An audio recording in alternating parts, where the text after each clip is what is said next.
நம்மள நிறைய பேருக்கு ஏற்கனவே first mid term exam complete ஆயிடுச்சு, இல்லை கம்ப்ளீட் ஆக போகுது. நெக்ஸ்ட் ஸ்டாப் வந்து என்னவா இருக்க போகுது அப்படின்னு பார்த்தீங்கன்னா குவார்ட்டர்லி எக்ஸாமினேஷன்ஸ். ஆனால் இப்போவே நமக்கு ஒரு ரொம்ப பெரிய பிரச்சனை நம்ம காலை சுற்றி வந்துட்டு இருக்கு. இந்த காலை சுற்றின பாம்பு வந்து கொத்தாமல் விடாது அப்படின்வாங்க, கேள்விப்பட்டிருக்கியா? அந்த மாதிரி ஒரு பாம்பு தான் இப்போ உங்களை சுற்றிட்டு இருக்கு. அது பேர் என்ன அப்படின்னா பேக்லாக். இன்கேஸ் யாருக்காவது பேக்லாக்னா என்னன்னு தெரியல அப்படின்னா, நம்ம ஏற்கனவே படிச்சிருக்க வேண்டிய விஷயங்கள், இந்நேரம் ஒரு சில விஷயங்கள் நம்ம நல்லா படித்து முடிச்சு அதில் ஸ்ட்ராங்காக இருக்கணும். ஆனால் அதை செய்ய தவறி இருக்கிற ஸ்டூடெண்ட்ஸ் இங்கே நிறைய பேர் இருக்கும். அதில் ஒன்றும் பெரிய தப்பும் இல்லை, இட் ஹேப்பன்ஸ். எப்பயுமே ஸ்கூல் ஆரம்பித்த உடனே ஃபஸ்ட்டு வீக் வந்து பார்த்தீங்க அப்படின்னா ஒரு ஜோஷில் சூப்பராக இன்டென்ஸாக படிக்க ஆரம்பிச்சிருப்போம். அப்புறம் அப்படியே அது குறைஞ்சு அதுக்கப்புறம் நடுவில் ஏதோ ஒரு இடத்துல ஸ்டாப் ஆகிருக்கும். இந்த ஃபஸ்ட் மிட் டெர்ம் எக்ஸாமுக்காக படிக்க உட்காரும்போது தான் நீ என்ன ரியலைஸ் பண்ணியிருப்பேன்னா, இவ்வளோ நாள் நான் ஏன் படிக்கல, லாஸ்ட் மினிட்ல இப்போ எல்லாத்தையும் படிக்கிறதுக்கு கஷ்டமாக இருக்கே அப்படின்னு.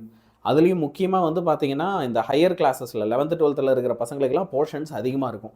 9th 10th சும்மா இல்லை, உங்களுக்கும் நிறைய போர்ஷன் இருக்குதா, சரியா? இப்போ இந்த பேக்லாக்ஸை குவார்ட்டர்லி எக்ஸாமுக்கு முன்னாடி எப்படி கவர் பண்ணுறது, அதை தான் இந்த வீடியோவில் ஒரு சிம்பிளான பிளானோட நான் உங்களுக்கு சொல்ல போகிறேன். அதுக்கு முன்னாடி மறக்காம, சரியா, இந்த சேனலை எல்லாருமே இப்போ எனக்கு என்ன செய்ய போகிறீங்க அப்படின்னா சப்ஸ்கிரைப் பண்ணி வச்சுக்க போகிறீங்க. Every single one of you நம்ம சேனல் சப்ஸ்கிரைப் பண்ணி வச்சுக்கோ. உனக்கு எக்ஸாம் டைமில் நீ சூப்பராக மார்க் எடுக்கிறதுக்கு தேவையான லைவ் செஷன்ஸாக இருக்கட்டும், இம்பார்ட்டன்ட் கொஸ்டின்ஸாக இருக்கட்டும், பிடிஎஃப்ஸாக இருக்கட்டும், ஸ்டடி பிளான்ஸாக இருக்கட்டும், எல்லாமே உங்களுக்கு எப்பயுமே ரெகுலராக நாங்கள் இதில் கொடுத்துக்கிட்டே இருப்போம், சரியா? முதல்ல இந்த பேக்லாக்ஸ் எல்லாம் எதனால் நடந்தது அப்படின்றத நம்ம புரிஞ்சுக்கிட்டா தான் திரும்ப இதே தப்பை செய்யாமல் இருப்போம். முதல் விஷயம், நம்ம போஸ்ட்போன் பண்ணது. ஒவ்வொரு வாட்டியும் நம்ம படிக்கலாம்னு உட்காரும் போதும், ஒவ்வொரு வாட்டியும் ஒரு விஷயத்தை எழுதி பார்க்கலாம்னு நினைக்கும் போதும், அப்புறம் பார்த்துக்கலாம், நாளைக்கு பார்த்துக்கலாம், 5 மணிக்கு ஆரம்பிக்கலாம், 10 மணிக்கு ஆரம்பிக்கலாம், நம்ம மனசுக்குள்ளேயே நம்ம அதை அப்புறம் தள்ளி போட்டுகிட்டே இருக்கும். ரெண்டாவது, நம்ம யாருமே இங்கே ப்ராப்பராக முதல்ல ஒரு டைம் டேபிள் போட்டு படிக்கிறதே இல்லை. அந்த நேரத்துக்கு என்ன தோணுதோ அந்த டைமுக்கு ரியாக்டிவாக படிக்கிறது. முதல்லையே நமக்கு ஒரு பிரச்சனை வரும், அந்த பிரச்சனைக்கு நம்ம தயாராக இருக்கணும்னு இங்கே ரெடியாக இருக்கிறவங்க கம்மி. பிரச்சனை வரும்போது ரியாக்ட் பண்ணிக்கலாம், அப்போ பார்த்துக்கலான்னு இருக்கிறவங்க தான் அதிகம். ஸோ ஒரு சரியான டைம் டேபிள் இல்லாதது ரொம்ப பிரச்சனை. ரெண்டாவது, நம்ம எல்லாருக்குமே ஒரு சில சப்ஜெக்ட்ஸில் ஒரு சில சாப்டர்ஸில் ஸ்டக்காக இருப்போம். அந்த ஸ்டக்கான சாப்டர்ஸில் ஏன் அப்படி ஆயிருக்கும்னு பார்த்தோன்னா, உனக்கு ஏதோ ஒன்று புரியாமல் இருந்திருக்கும், கஷ்டமாக இருந்திருக்கும். அதில் உனக்கு இன்றைக்கி வரைக்கும், இப்போ வரைக்கும், கடைசி வரைக்கும் ஹெல்ப் கிடைச்சே இருக்காது. அதில் முக்கியமானது பேசிக்ஸாக கூட இருக்கும், சரியா? இந்த விஷயங்கள்லாம் இருக்கிறதுனால தான் நமக்கு பேக்லாக்ஸ் வருது. ஒரு விஷயத்தை தள்ளி போடுறதும் சரி, அதே மாதிரி டைம் டேபிள் இல்லாமல் படிக்கிறதும் சரி, ஒரு விஷயம் புரியல அப்படின்றதுக்காக அதை அப்படியே கடைசி வரைக்கும் வச்சுக்கிட்டு இருக்கிறதும் சரி, இது மூணுத்தையுமே இனிமேல் நம்ம அவாய்ட் பண்ண போகிறோம். அது எப்படின்றத தான் நான் உங்களுக்கு ஒரு 4 ஸ்டெப் பிளானில் சொல்ல போகிறேன். மொத்தமாக 4 ஸ்டெப்ஸில். ஃபஸ்ட்டு பிளான் நான் என்ன சொல்ல போகிறேன் அப்படின்னா, லிஸ்ட் அண்ட் சார்ட். முதல்ல உனக்கு என்னென்ன பிரச்சனை இருக்குது, என்ன தெரியும் என்ன தெரியாது, ஒரு பேப்பர் எடுத்து எழுதணும். அடுத்த டைம் பிளாக். நம்ம ஒரு நாளில் என்னென்னைக்கு படிக்க போகிறோம், ஒரு வாரத்தில் எந்தெந்த நாளில் என்னென்ன சப்ஜெக்ட் படிக்க போகிறோன்றதுல நமக்கு ஒரு தெளிவு இருக்கணும். அப்படி படிக்கும்போது சும்மா உட்காந்து நானும் படிக்கிறேன் அப்படின்னு புக்கு திறந்து வச்சு உட்காந்துருக்கிறது இல்லாமல் அதை ஸ்மார்ட்டாக பிளான் பண்ணி படிக்கணும். கடைசியாக படித்து முடிச்சது எல்லாத்தையும் இன்னொரு வாட்டி ரிவைஸ் வேறு பண்ணணும்.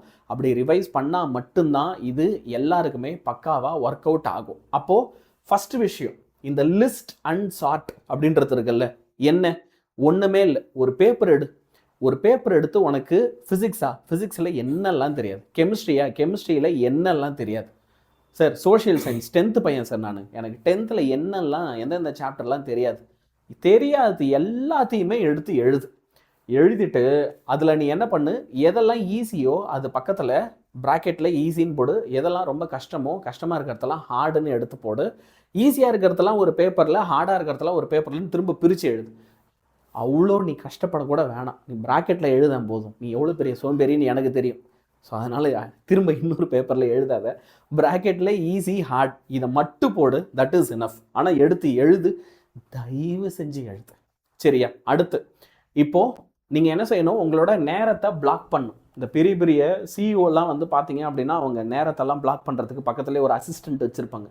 அந்த மாதிரி நமக்கு அசிஸ்டண்ட் வச்சுக்கிறதுக்கான வாய்ப்பு ரொம்ப கம்மி தான். இருந்தாலும் நமக்கு இருக்கிற நம்மளோட அசிஸ்டண்ட் நம்ம மனசாட்சி, அதை வச்சு நம்ம என்ன செய்யலாம் அப்படின்னா, ஒவ்வொரு நாள்லையும் காலையில் நான் என்ன செய்ய போகிறேன், ஓகே, மதியத்தில் என்ன செய்ய போகிறேன், ஈவினிங்கில் என்ன செய்ய போகிறேன், நைட்டில் என்ன செய்ய போகிறேன்னு சொல்லி அழகாக அதை வந்து நம்ம என்ன செய்யலாம், ஒரு ஷெடியூலாக போட்டு எழுதிக்கலாம், சரியா? ஒரே ஒரு நிமிஷம் இருக்குது, தோண அப்படி தான் பண்ணும். நம்ம அதை ஆஃப் பண்ணி வச்சுக்கலாம். ஆட்டோ ஃபோக்கஸ் இனிமேல் வராது. ஸோ இப்போ ஒரு பேச்சுக்கு என்னை பொறுத்த வரைக்கும் நம்ம காலையில் படிக்கும்போது ரொம்ப கஷ்டமானதை படிக்கலாம். ஏன்னா மூளை கொஞ்சம் ஃப்ரெஷ்ஷாக இருக்கும். என்ன சார் புதுசாக செடியிலேருந்து பறித்த பூவா அது ஃப்ரெஷ்ஷாக இருக்கிறதுக்கு அப்படின்னா, அப்படி இல்லைடா, ஆனால் தூங்கி எழுந்தால் கொஞ்சம் ஃப்ரெஷ்ஷாக தான் இருக்கும். சரியா? ஸோ காலையில் எழுந்து நீ வந்து என்ன செய்யலாம் அப்படின்னா, கொஞ்சம் கஷ்டமாக இருக்கிற டாபிக்ஸு சப்ஜெக்ட்ஸ் எல்லாத்தையும் காலையில் படிக்கலாம். ஈவினிங்கில் எப்பயுமே ஈஸியானதை படி. ஏன்னா நம்மளே ஸ்கூலில் நொந்து நூடல்ஸ் ஆகி வீட்டுக்கு வரும்போது டயர்டாக கடுப்பாக வருவோம். சத்த நேரம் டிவி பார்த்தா தேவலாம், ஃபோன் பார்த்தா தேவலாம், அண்ணன் படம் பார்த்தா நல்லாயிருக்கும் அப்படின்னு நமக்கு தோணும். புரியுதா? அப்போது அந்த மாதிரி நேரத்தில் மைண்டு ஈஸியாக டைவெர்ட் ஆகுன்றதுனால கடுப்பாகிறத படிக்காமல் கொஞ்சம் ஈஸியானதையே வந்து படி. அப்புறம் வந்து நைட்டு வந்து பார்த்தீங்க அப்படின்னா எல்லாத்தையும் ஒரு வாட்டி ரீகால் பண்ணு. நான்லாம் படித்தோம், காலையில் என்ன படித்தோம், சாயந்தரம் என்ன படித்தோம், அந்த மாதிரி ஒரு வாட்டி ரீகேப் பண்ணு. இதெல்லாம் கொஞ்சம் அப்படியே அடுத்து ஒரு 1.5 மாதத்துக்கு செஞ்சீங்க அப்படின்னா குவார்ட்டர்லியில் நல்லா சிறப்பாக நல்லா பண்ணலாம். சரியா? அடுத்த விஷயத்துக்கு இப்போது வரும். ஓகே, வரமாட்டேங்குது. இப்போ தான் வருது. எஸ், தேர்ட் ஒன் என்ன அப்படின்னா கொஞ்சம் ஸ்மார்ட்டாக படிக்கிறது. அது என்னங்க யாழியன் சார் ஸ்மார்ட்டாக படிக்கிறது? நான் ஸ்மார்ட்டாக இருந்தால் நானே படிச்சுக்க மாட்டேனா? அந்த ஸ்மார்ட் இல்லையா, படிக்கிறதுல ஒரு தெளிவு இருக்கணும். சரியா? ஆக்டிவ் ரீகால் அப்படின்னு சொல்லுவாங்க. நான் உங்களுக்கு இதுக்கு முன்னாடி ஒரு வீடியோ போட்டிருப்பேன். வேறு உங்களுக்கு வந்து பார்த்தீங்கன்னா ரீடு, ரீகாலு, ரிவைஸ் அப்படின்னு சொல்லி ஒரு விஷயம் சொல்லி கொடுத்துருப்பேன். ரீடு, ரீகாலு, ரிவைஸு, ரிப்பீட்டுன்னு. அந்த வீடியோ பார்க்கலன்னா போய் பார்த்துரு, டிஸ்கிரிப்ஷனில் வேணால் ஆட் பண்ணி வைக்கிறேன். எப்படி ஒரு விஷயத்தை படிக்கணும், இந்த short term memory, long term memory. ஒரு விஷயம் மைண்டில் லாங் டேர்ம் மெமரியில் ஸ்டோர் ஆகணும் அப்படின்னா ஃபஸ்ட்டு ஒரு விஷயத்தை படிக்கிறேன்னா 1 மணி நேரம் கழித்து எழுதி பார்க்கணும், அப்புறம் 1 நாள் கழித்து எழுதி பார்க்கணும், 1 வாரம் கழித்து எழுதி பார்க்கணும். அந்த மாதிரி படிக்கிறதா நம்ம வந்து ஆக்டிவ் ரீகால் டெக்னிக்னு சொல்லுவோம். அந்த மாதிரி ஒரு டெக்னிக்கை ஃபாலோ பண்ணி நம்ம என்ன செய்யணும், படிக்கணும். நிறைய நோட்ஸ் எழுதணும். படிக்கிறதெல்லாம் நோட்ஸ்னால் அப்படியே செதுக்கிறது இல்லை. நம்ம வந்து நம்மளே திருவள்ளுவரால் நினச்சிட்டு ஓலைச்சுவடியில் போய் செதுக்கிறது இல்லை. அந்த அளவுக்குலாம் நீ நோட்ஸ் எழுத வேணாம். டாக்டர் மாத்திரை மருந்து எப்படி எழுதுறாரு ஒரு சீட்டில், அந்த மாதிரி எழுதிப்பார் போதும். அப்பப்போ என்ன பண்ணு, உனக்கு மட்டும்தானே புரியும். அது ஒரு நோட்ஸ் மாதிரி எடுத்து படி. அந்த சம்மரி நோட்ஸ் எல்லாம் படிக்கிறேன்னா மனசில் வந்து நல்லா பதியும். பிரேக் எடு. ஒரு 20 நிமிஷம் படிக்கிறியா, சரி வேண்டாம், ஒரு 40 நிமிஷம் படிக்கிறியா, ஒரு 10 நிமிஷம் எழுந்து நல்ல ஜாகிங் போனோமா, எதையாவது வீட்டில் போய் வந்து அம்மா கிட்ட வம்பெழுத்தமா, எதையாவது வாங்கி சாப்பிட்டோமா, ஓகே, என்ஜாய் த டே. சரியா? அப்பப்போ படிக்கும்போது குட்டி குட்டி பிரேக்ஸ் எடு. பிரேக்கெல்லாம் என்னால் எடுக்க முடியாது யானேன்னு சார்னா அட்லீஸ்ட் ஒரு 5-10 நிமிஷம் படு, கண்ணை மூடி தூங்கி திரும்ப எழுந்துரு, ஃப்ரெஷ்ஷாக இருக்கும். அந்த மாதிரி கொஞ்சம் ஸ்மார்ட்டாக இரு எல்லாத்துலேயுமே. சரியா? எக்ஸாமுக்கு முன்னாடி ரிவைஸ் தான் பண்ணணும் தம்பிங்களா. அப்போ தான் போய் முதல்ல ஒரு கொஸ்டின் எடுத்து படிக்கூடாது. லாஸ்ட் 2 days இருக்குன்னா அது ரிவிஷன் ஒன்லி டைம் பீரியட். அந்த நேரத்தில் போய் என்னங்க சார் இது வரைக்கும் படிக்காத கொஸ்டின் சார், எல்லாத்தையும் எடுத்து வச்சு இனிமேல் தான் படிக்க போகிறேன், எல்லாத்தையும் முன்னாடியே படிச்சிரு, ரிவைஸ் மட்டும் பண்ணு. ஓகே, எந்த ஒரு புது டாபிக்ஸும் வேண்டாம். உனக்கு ஏற்கனவே தெரிஞ்ச இந்த திரும்ப நீ ரிவைஸ் பண்ணாதான் உன்னால் எக்ஸாமை கான்ஃபிடென்ட்டாக எழுத முடியும். அப்போ நடுவில் இம்புட்டு நாள் இருக்குல்ல, இந்த நாட்கள்லாம் வந்து நம்ம படிச்சுட்டு கடைசி 2 நாள் ரிவிஷன் தான் வச்சுருக்கணும். இப்படி படித்தாதான் உன்னால் சக்ஸஸ்ஃபுல்லாக இருக்க முடியும். குவார்ட்டர்லிக்குள்ளே உன்னோட பேக்லாக்ஸை என்ன செய்ய முடியும், கம்ப்ளீட்டும் பண்ண முடியும். சரியா? So that is very very very very important. அடிக்கடி மாற மாட்டேங்குது. ஏன் மாறல? போர்டு வேலை செய்யல. ஒரு தடங்கள், எவ்வளோ தடங்கள் அப்படி தான் வரும். சரியா? இப்போது இதில் இன்னும் ஒரு சில விஷயங்கள் வந்து போனஸாக சொல்கிறேன், ஞாபகம் வச்சுக்கோ. எப்பயுமே ஃபோனை வந்து சைலண்ட் மோடில் வச்சுக்கோ. இல்லை அப்படின்னா வந்து உன்னோட எல்லா சோஷியல் மீடியா ஆப்ஸையும் வந்து எப்படி சொல்கிறது, நோட்டிஃபிகேஷன்லாம் வராமல் க்ளோஸ் பண்ணி வச்சிரு.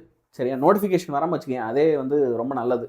அடுத்து வந்து உன் கூட இருக்கிற ஃப்ரெண்ட்ஸ் எல்லாம் உன்னை படிக்கிறதுக்கு என்கரேஜ் பண்ணுவாங்கன்னா ஃப்ரெண்ட்ஸ் கூட சேர்ந்து படி. கூடனா என்ன கான்ஃபரன்ஸ் கால் போட்டு உட்காந்து படிக்கிறது இல்லை. ஒரு டார்கெட் செட் பண்ணிக்கோ. உன் ஃப்ரெண்ட்ஸ் கூட வந்து டெய் நாளைக்கு நம்ம வரும்போது இதெல்லாம் படிச்சிடலாம்டா, படிச்சுட்டு எழுதி பார்க்கலாம்டான்ட்டு பேசிட்டு உட்காந்து அந்த மாதிரி ஃப்ரெண்ட்ஸ் எல்லாம் ஒன்றா சேர்ந்து படிங்க. அதுவுமே எப்பயுமே ஒர்க் அவுட் ஆகும், நல்லாயிருக்கும். நல்லா தூங்கு. சரியா? 3 மணி நேரம் தூங்கினா கூட பரவாயில்ல, 3 மணி நேரம் நல்லா தூங்கு. சரியா? யானியன்ஸ் 3 மணி நேரமா 6 மணி நேரம் யானியன்ஸ் சரிடா தூங்கு, யார் வேணான்னா. ஆனால் எவ்வளோ தூங்கினாலும் ஸ்லீப் வெல். சரியா? அது மட்டும் இல்லாமல் உன் ப்ராக்ரஸை ட்ராக் பண்ணிகிட்டே இரு. இப்போ ஆரம்பத்தில் உனக்கு என்னெல்லாம் தெரியாதுன்றத ஒரு பேப்பரில் எழுத சொன்னோம்ல, அதில் எது ஈஸி எது ஹார்டு அப்படின்லாம் போட சொன்னால, முடிக்க அதில் ஒரு டிக்கு போட்டே வா. எனக்கு இது தெரியும் இது தெரியும் இது தெரியும் இது தெரியுன்றத ஒரு டிக்கு போட்டுட்டே வா. நீ நம்ப மாட்டேன், அந்த டிக்கு போடுறதே அதை உன் மனசில் இன்னும் நல்லா பதிய வைக்கும். சரியா? ஸோ இந்த 4 மெத்தட்ஸ் நீ ஃபாலோ பண்ணுற அப்படின்னா எல்லாமே ப்ராப்பராக ஒர்க் அவுட் ஆகும். சரியா? ஸோ ஃபஸ்ட்டு எல்லாத்தையும் ஒரு லிஸ்ட்டு போடணும். எப்போ படிக்க போகிறோம், எப்போ எதை படிக்க போகிறோன்றதுல ஒரு தெளிவு இருக்கணும். ஸ்மார்ட்டாக படிக்கணும். சும்மா புக் எடுத்து படிக்கிறது மட்டும் இல்லை, படித்தது திரும்ப திரும்ப ரீகால் பண்ணுற மாதிரி. ஒரு நாள் 1 மணி நேரத்தில் எழுதி பார்க்குறது, ஒரு நாள் கழிச்சு எழுதி பார்க்குறது, ஒரு வாரம் கழிச்சு எழுதி பார்க்குறது, கடைசி 2 நாள் எல்லாமே ரிவிஷன். சரியா? இப்போது உனக்கு நீ தனியாக படிக்கிறதுல ஸ்ட்ரகிள் பண்ணுற, உனக்கு நீ எதிர்பார்க்குற மார்க்கு வராமல் போயிடுமோன்னு கொஞ்சம் பயம் இருக்குது அப்படின்னா கூட திரும்ப சொல்கிறேன், தீமினல் பேட்சில் சேர்ந்துரு. தயவு செஞ்சு இதை யோசிச்சு ஒரு 2000 ரூபாய்க்கு போட்டு மண்டையை குழப்பி தள்ளி போட்டுட்ருக்காத. Join தீமினல் batch. எப்போ வேணாலும் எதை வேணாலும் கற்றுக்கிறதுக்கு உனக்கு ரொம்ப உதவியாக இருக்கும். Live classes, recorded classes. நீ வந்து 12th பையன் அப்படின்னா 600 out of 600, 10th பையனா 500 out of 500 தாராளமாக எடுக்க முடியும். போன வருஷம் மட்டுமே கிட்டத்தட்ட 60 பேருக்கு மேலே எங்களால் 490க்கு மேலே எடுக்க வைக்க முடிஞ்சது 10th. கிட்டத்தட்ட 23 பேரை கிண்டி சிஇஜி கேம்பஸில் பிளேஸ் பண்ண முடிஞ்சிருக்கு. புரியுதா? So you can be one of them. In fact அடுத்த வருஷம் எங்களோட நம்பர்ஸ் இதை விட இன்னும் பெருசாகவே இருக்கும். திமிராகவே நான் சொல்கிறேன். ஏன்னா we believe in our process. Okay, English Tamil medium ரெண்டுத்துக்குமே நம்ம டீச் பண்ணிட்டு இருக்கோம். Physics, chemistry, maths, biology, computer science, Tamil, English. 10th பசங்களுக்கும் 5 சப்ஜெக்ட்ஸும், 9th பசங்களுக்கும் 5 சப்ஜெக்ட்ஸும், including Tamil, English, science, social, maths எல்லாமே. சரியா? Even now we are in commerce also. காமர்ஸுக்கும் வரப்போகுது தீமினல். ஓகே, ஸோ எங்கள் கூட சேர்ந்து அழகாக படிச்சுட்டே இரு. மறக்காமல் வீடியோவை லைக் பண்ணிவிடு, உன் ஃப்ரெண்ட்ஸ் எல்லாருக்கும் ஷேர் பண்ணு. கண்டிப்பாக சப்ஸ்கிரைப் பண்ணிக்கோ. நான் ஆரம்பத்திலே சொன்னேன் சப்ஸ்கிரைப் பண்ண சொல்லி, சப்ஸ்கிரைபாவது பண்ணி வச்சுக்கோ. சரியா? ஸோ தட் உனக்கு திடீர்னு என்றைக்காவது ஒரு நாள் படிக்கிறதுக்கே மோட்டிவ் இல்லாமல் இருக்கும்போது கூட உன் கண்ணெதிராக நான் வந்து உன்னை படிக்க வச்சிருவேன். சரியா? All the best my dear boys and girls, and thank you.